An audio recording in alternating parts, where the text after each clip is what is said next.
Good afternoon. I'm glad you could come to this briefing today.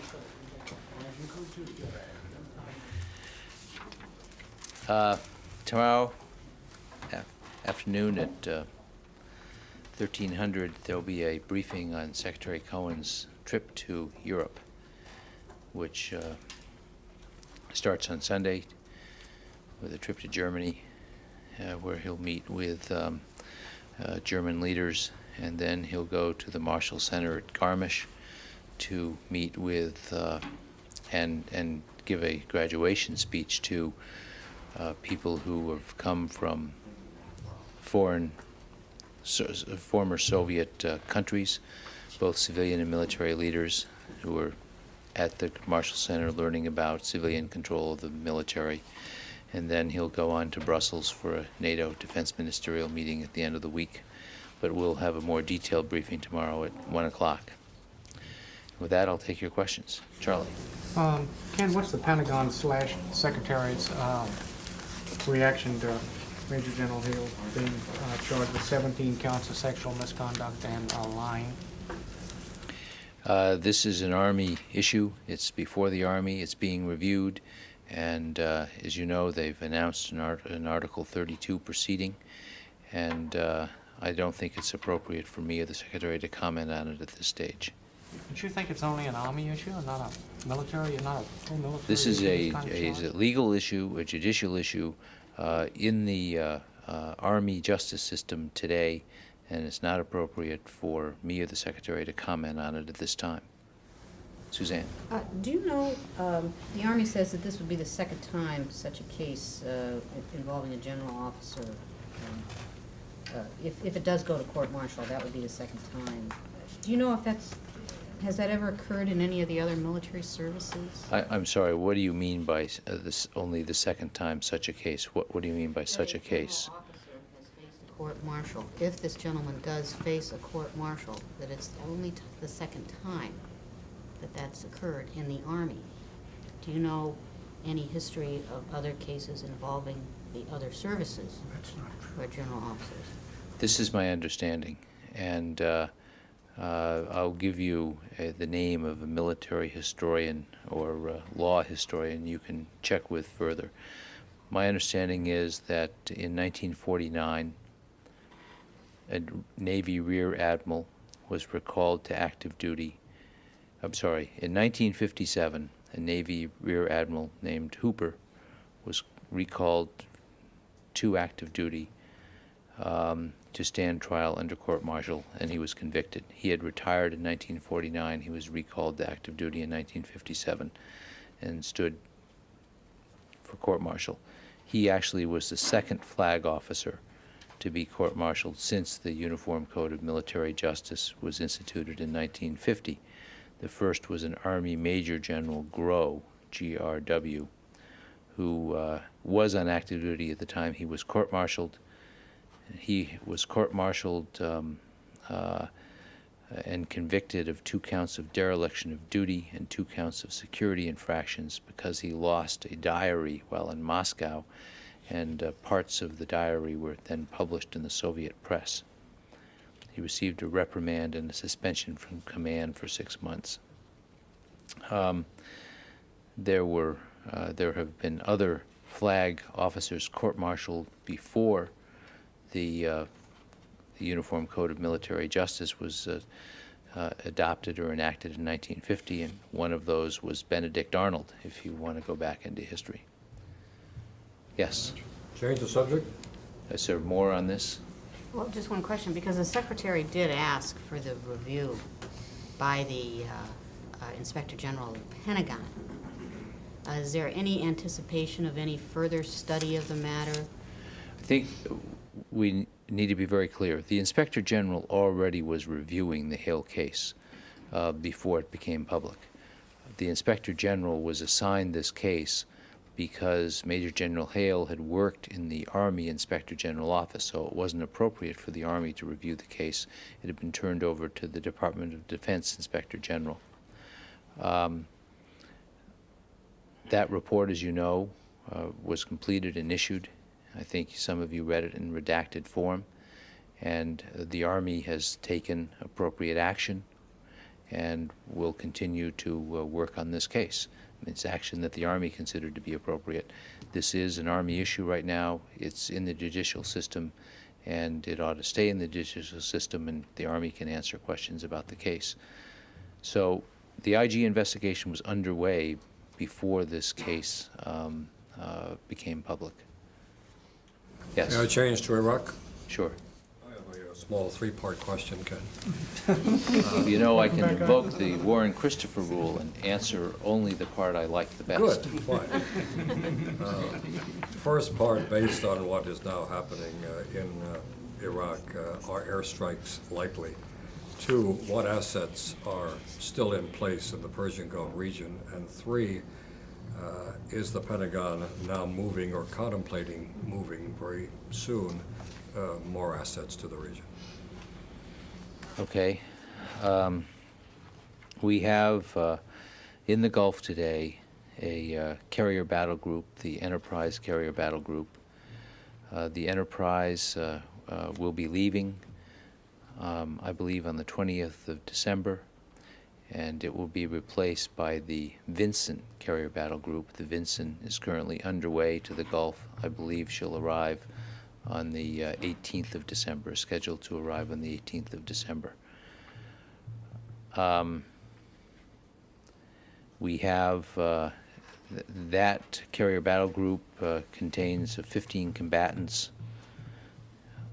and 8 Tomahawk capable platforms among those combatants.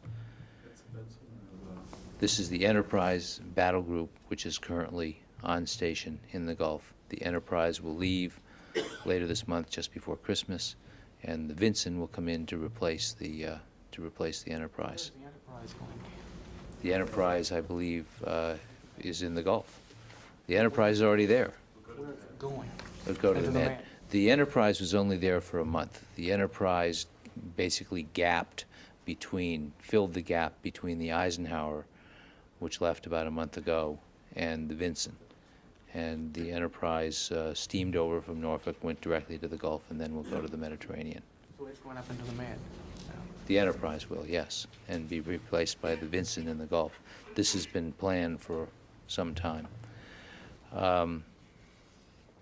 That is our major naval force in the Gulf. The Bella Wood is there, Marine Amphibious Ready Group. Will leave on the 27th of December, and she will be replaced by the USS Boxer, which will arrive on the 24th of December. The Boxer's underway from San Diego right now. There are currently 195 U.S. aircraft in the theater, and we do have a Army battalion from Fort Stewart exercising in Kuwait as part of Operation Intrinsic Action. That's 1,200 men and women. That intrinsic action will be coming out on December 20th and will be replaced by another intrinsic action on the same day. They use the same planes. A plane brings in fresh soldiers, and that plane then takes back the soldiers who've been there. On the 20th of December, yes, is when that switchover will take place. I think the new group of 1,200 soldiers will also be from Fort Stewart, be part of the 3rd Infantry Division. The current ones there are from the 3rd Infantry Division at Fort Stewart. All total, we have now in the Gulf 23,900 soldiers, sailors, airmen, and Marines. And it's been at that level for the last couple of weeks. We also, as you know, in November, moved some bombers into the theater, 4 B-1s and 7 B-52s. The B-52s that are there will be replaced by 8 B-52s, which are currently on their way or will be soon to Diego Garcia. One of those is a training plane, so there'll be a combat force of 7, but there'll be 8 B-52s there. So that switch out will be taking place over the next days or weeks as the B-52s come in. First part of my question, you choose not to answer, or The airstrike? first part of the question, as I said, I answered 2 out of the 3, which is, under the Christopher rule, gave you a free answer. Yes.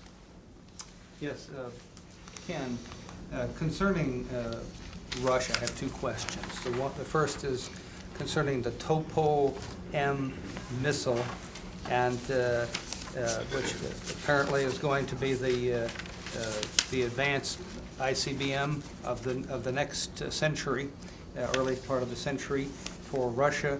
And how can Russia afford, when they're borrowing or asking for food all over the world, how can they afford to upgrade their strategic forces, and is this causing any consternation here? I can't answer questions about the Russian government's internal financial decisions.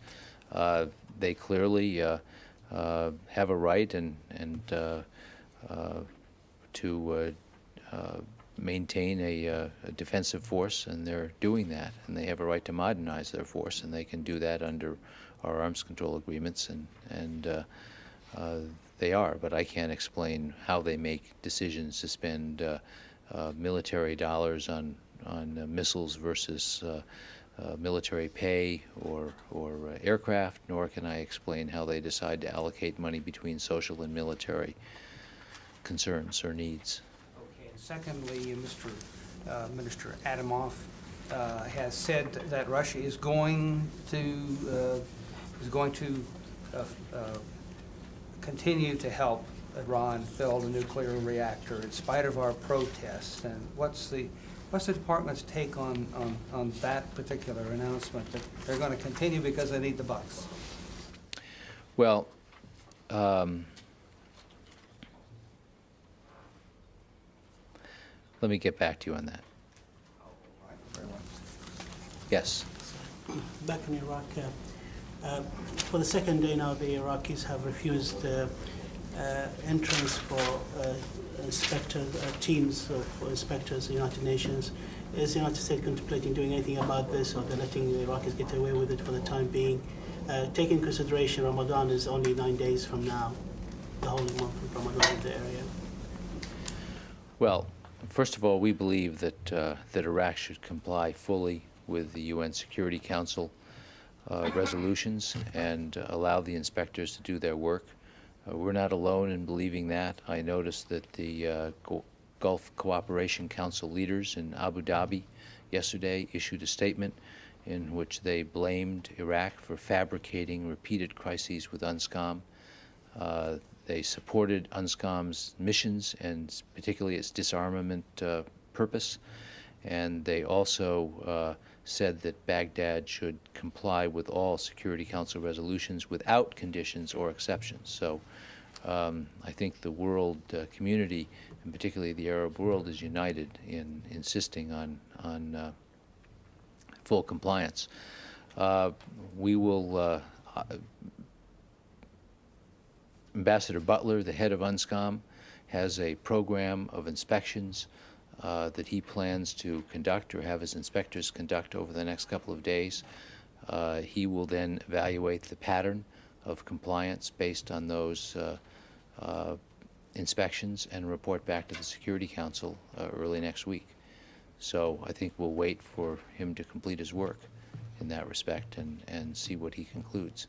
He did, as you probably know, issue a report to the Security Council yesterday in which he talked about the obstruction that inspectors had encountered in several cases, not being allowed to take photographs, not being allowed to talk to people, being denied access at the Ba'ath Party headquarters was one that he cited, but there were 3 or 4 examples of obstruction and interference that he listed in that report to the Security Council yesterday. Jamie? Is the United States moving Patriot missile batteries and the troops to man them to Israel? And if so, what's the purpose of that deployment? There are a small number of Patriot batteries going to Israel as part of a exercise, a deployment exercise. And they will be there. I think they are leaving today from Europe. They'll go there, they'll set up, they'll exercise, and they'll come home. This is called a emergency deployment readiness exercise. Is the timing of this exercise in any way related to either the increased tension with Iraq or President Clinton's scheduled visit to the Middle East? I think the timing of the exercise is just when the exercise happened to be requested. Yes? In the mid-November timeframe, I think Israel had expressed some interest in getting some additional Patriot batteries. Were any moved at that time? There were none moved at that time. I stress again, this is an exercise. The Patriots will go down there with several hundred soldiers, set up, and then come back at the appropriate time. Would they be set up and operational just coincidentally at the time President Clinton is scheduled to visit the region? Well, Would they not be operational by that point? President Clinton will be in the region. I guess he leaves this weekend on Saturday, and these Patriots will be exercising the groups. There are 3 Patriot, we call them minimum engagement packages, 3 launchers each, will be exercising there during that time. And then they'll come back when the exercise is How long over. were they going to be? Did you say, yeah, the figures, you say three groups of 3 launchers? There are 3 groups with 3 launchers each. And when will they go back to Europe? They'll go back, I'm not sure that time has been determined, but relatively soon. Ken, back in November, the Secretary issued a deployment order for planes and troops based on the crisis at that time. Is that deployment order still in effect? Can these assets be moved quickly, or would another deployment order be required? Well, as you know, after, in the spring, we changed our policy for deploying troops to the Gulf. We set up something called the CONUS, or Continental U.S., CONUS abbreviation, Crisis Response Force. And this is an identified group of aircraft, an Air Expeditionary Wing, and an identified group of soldiers who were kept ready on a short tether to go to the Gulf. What the Secretary did was activate those forces. It does require a deployment order to move them from their alert status into actual deployment status. He activated those troops and started sending them off to the Gulf. We still have those troops at the ready, prepared to go in a short period of days. And that remains the case. There's been no order to deploy them. As I've said many times, we keep a very substantial force in the Gulf day in and day out. We also now have enhanced that force with clearly identified backup forces in the United States and in Europe who can get to the Gulf very quickly. You said or suggested that the movement of the Patriots to the Gulf is not directly tied to the President's trip there. When was this scheduled? It's an exercise. I don't want to get into the details of the exercise, but these exercises are laid on when appropriate. So this is not, you're saying this is not tied to the President's visit, this movement? I'm saying we're sending Patriots to Israel to exercise. Yes, Barbara. Yeah, what other additional military equipment are you sending to Israel in the next week or so for exercising? Sorry? What other additional U.S. military equipment are you sending to Israel in the coming week or 10 days for exercising?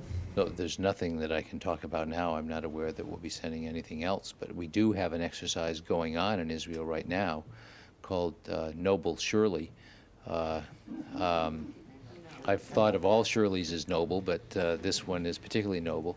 And we have an annual exercise in Israel called Noble Shirley. This one happens to involve Marines, and there are several thousand Marines exercising in Israel today with the Israeli Defense Forces, and I think this exercise will end on December 17th. Is the, And does that, to the best of your knowledge, does that include any chemical or biological warfare detection equipment? No, it does not. This is mainly a live fire exercise involving helicopters, as I understand it. It's S-U-R, you mean, not S, SHI. yeah. Okay. Yes. go ahead. Just one quick follow-up. Is the exercise involving the Patriots part of Noble Shirley, or is it a separate? It's in exercise? conjunction with it. In conjunction. And does the United States currently have any F-117 stealth fighters in the region, or F-15s? I know that some of those were in the process of moving, and when the deployment was called back, I just lost track of whether any ever made it over there. Well, I do believe there are F-15s participating in Southern Watch, and that's where the bulk of our tactical aircraft are. Who aren't on. I don't have a list here. We'll get you the exact model numbers, but we have obviously carrier-based air, but the land-based air is largely participating in Southern Watch in that area. As far as you know, there aren't any F-117 stealth fighters in the region at the moment? That is correct. Yes. On national missile defense, did the Pentagon decide to delay the deployment readiness meeting or decision point a year? No decisions have been made on national missile defense. It remains under review. We are committed to developing a national missile defense system that works, and we've made no decisions to change the geometry of the program at this time. One thing that was under review, I believe, this week was whether to, in the POM, put the first procurement dollars. Do you know if that took place? I believe that that there have been no decisions made yet on the national missile defense. It is still under review now. Secretary Cohen said today, when he was meeting outside with the Georgian defense minister, that he intended to stick with the 3+3 program. Now, his intention was to stick with the 3+3 program, which is 3 years of development, and then gives us a 3-year period to deploy after a deployment decision is made. Secretary Cohen answered yes today when he was asked whether the United States is ready to strike Iraq at any time without warning.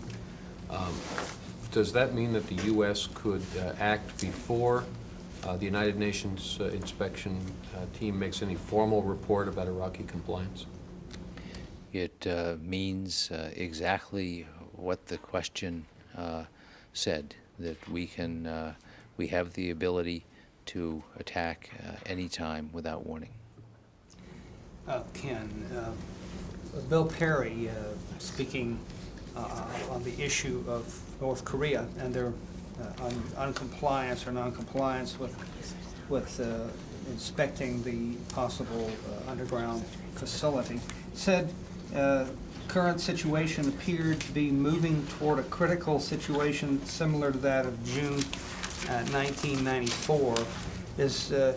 I remember Secretary Cohen saying that this was a serious problem and the United States would consider dropping the framework agreement. Does Mr. Perry, is he going further by saying that the situation is loaded and dangerous?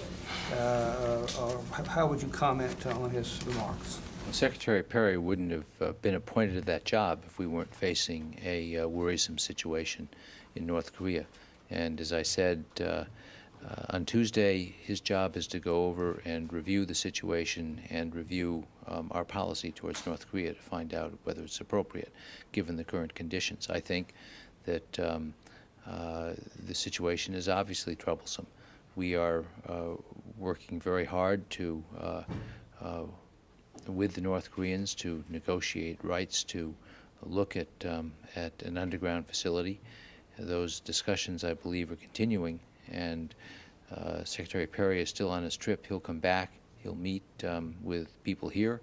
He'll meet with the State Department leaders. He'll meet with the National Security Council. leaders and give people his recommendations. But I think it's premature to suggest what his recommendations will be at this stage. Based on the statement that I just read, what was reported, has the U.S. Taken any precautions or a heightened alert in South Korea? Our forces are always prepared in South Korea, but I'm not aware that there's been any change in alert status there. Ken, could you possibly give us a little better idea on how long the Patriots might be? You said a short time. Would you say by the end of this month they'll be going back? Or I don't think I'll be specific on it. Yes. Also, on Patriot batteries, there were a bunch of them included in the November deployments. Do you know if they ever made it to theater, or were they included in when that whole thing was called off? I believe they did not move. Thank you. Oh, it's just there's another question. Yes. I'm sorry, I don't know if you addressed this already, but can you give us any more information about this report on this Pentagon report on the Hughes aircraft, or Hughes aid to the Chinese missile program? Report from the New York Times on. It's a secret report. I can't talk about it in much detail. It was requested by Congress. They asked us to analyze the impact of advice or assistance or information that Hughes may have given to the Chinese, and we performed that analysis and sent it to the Senate Government Affairs Committee, which requested it in the first place. Can you go, at least go so far as to say whether or not the report made a finding that national security interests were in any way compromised by the transfer? The report concluded that some of the information provided by Hughes could have allowed the Chinese to increase the reliability of their rocket launches. It also concluded that this was not likely to have altered the strategic balance between the U.S. and China. The report also concluded that the type of information sent to China or given to China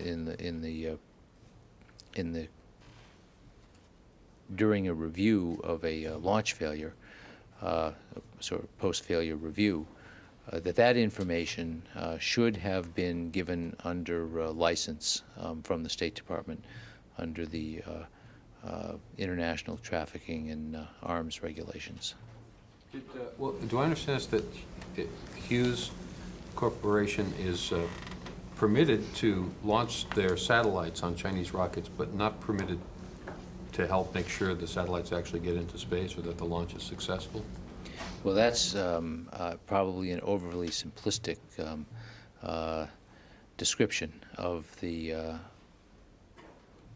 situation. When a company is licensed to have to launch an American satellite on a Chinese rocket, there are a series of safeguards that are supposed to occur to prevent the inappropriate transfer of technology. And this whole issue came up because of allegations that in some cases these safeguards were not followed. The safeguards have a number of elements to them. One element involves monitors, another element involves proper licensing, and these have to be followed in every case. In some cases they were not, and this was a report that dealt with one of those cases according to the Defense Department's conclusions. Now, I understand the State Department has also been asked to do a report on this particular launch, the so-called APSTAR-2 launch, and my understanding is that their report is not out yet, but will probably be out relatively soon, although you'll have to talk to the State Department about that.